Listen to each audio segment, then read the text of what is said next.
Hi, my name is Evelyn Ponsal and I'm doing my bone video assignment for axial skeleton. The first one on my list is the cranial bones, which is frontal bone, parietal bone, occipital bone,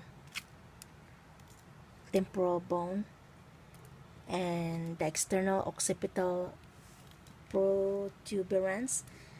That's in where the occipital bone is, right here, right there. Is just below the bulging part of the posterior of the skull. Next one, it's the external view, which is the temporomandibular joint. That is where the jaw, this joint right here that goes there, that is the temporomandibular joint. Next one is the mastoid process, which is this right here. Next one is the styloid process, which is when you remove this one, it's right there. The external acoustic meatus, which this hole right here.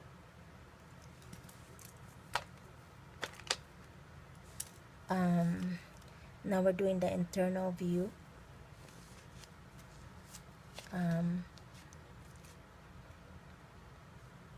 Which is the petrous part.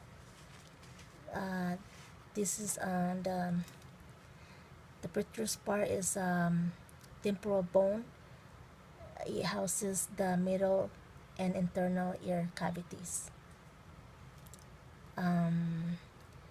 Next one is the internal acoustic meatus. This one, it transmits cranial nerves 7 and cranial nerves number 8. Next one is the external view of the superior orbit fissure.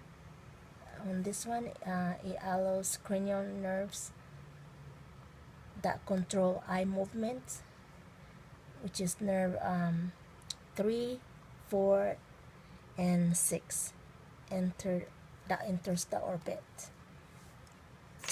Okay, and the next one is the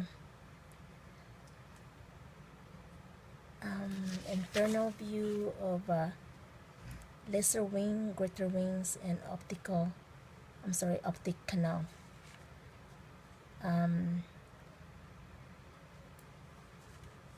The optic nerves, cranial nerves 2 passes through these eyes. And next one is the cilia turcica. The hypophyseal fossa sits in the saddle.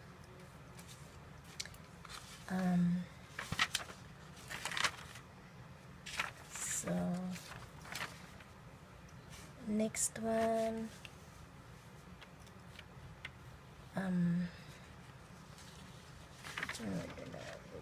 is it the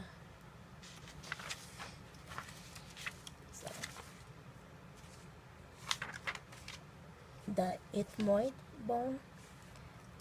The internal view is the crista galli, and this one, it's the outermost covering of the brain, which is the dura mater, attaches to the crista galli, and it helps secure the brain cavity.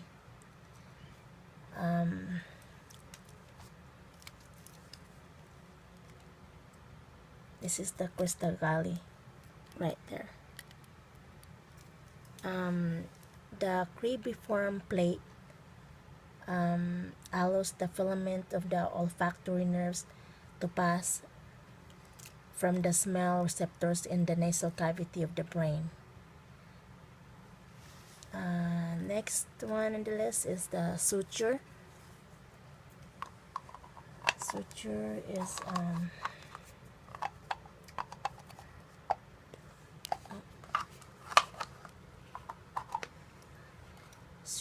is this is the coronal suture right here.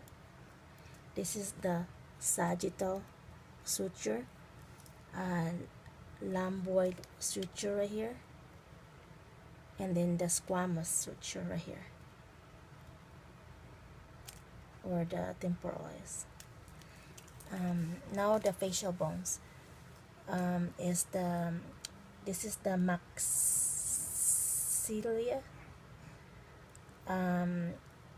Right here is the alveolar process. Nasal right here, zygomatic,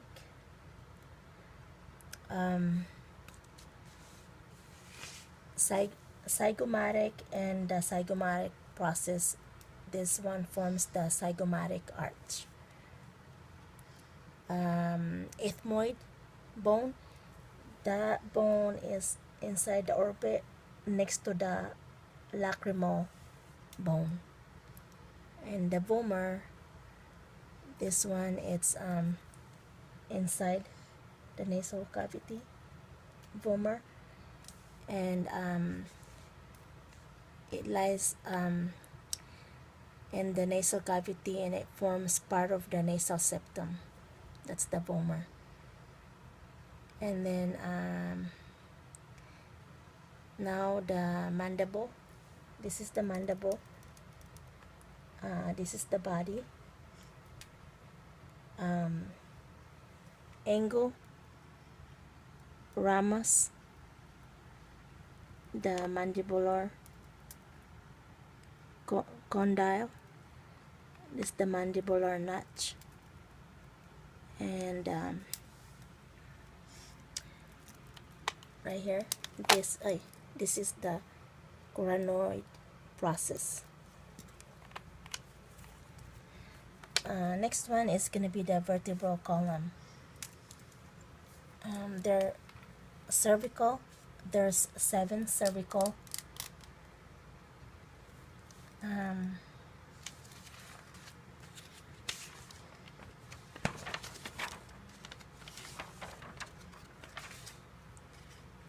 And then the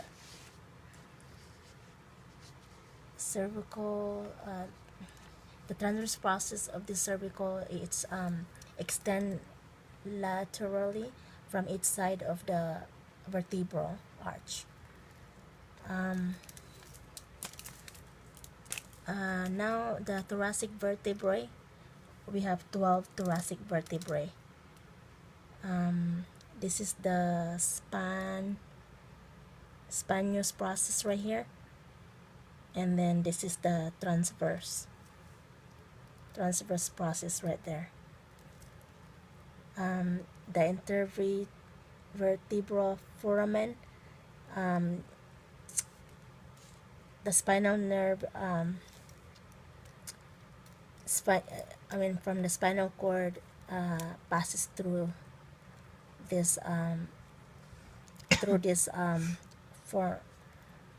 foramina is the spinal nerve. The body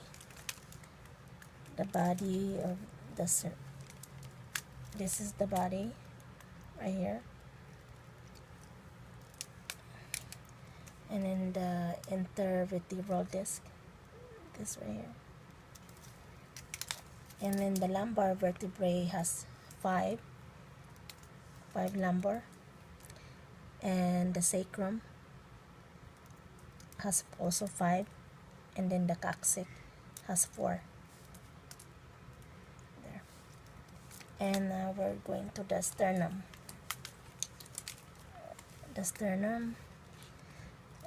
the manubrium is this right here. This is the body right here. The xiphoid process is right here. The jugular notch is right here. Now the ribs. There's 1 through 7. There's 1 through 7, that's true ribs, and then the rest are the false ribs. This is the right here are the floating ribs right here. This is the head, the neck, and the tubercle, and each one of these, the head articulates with the vertebral bodies by 2 facets, and then the head is the constrict portion of the ribs just beyond the head, and then the tubercle articulates with the costal facet of the transverse facets of the same number of thoracic vertebrae, and that's it.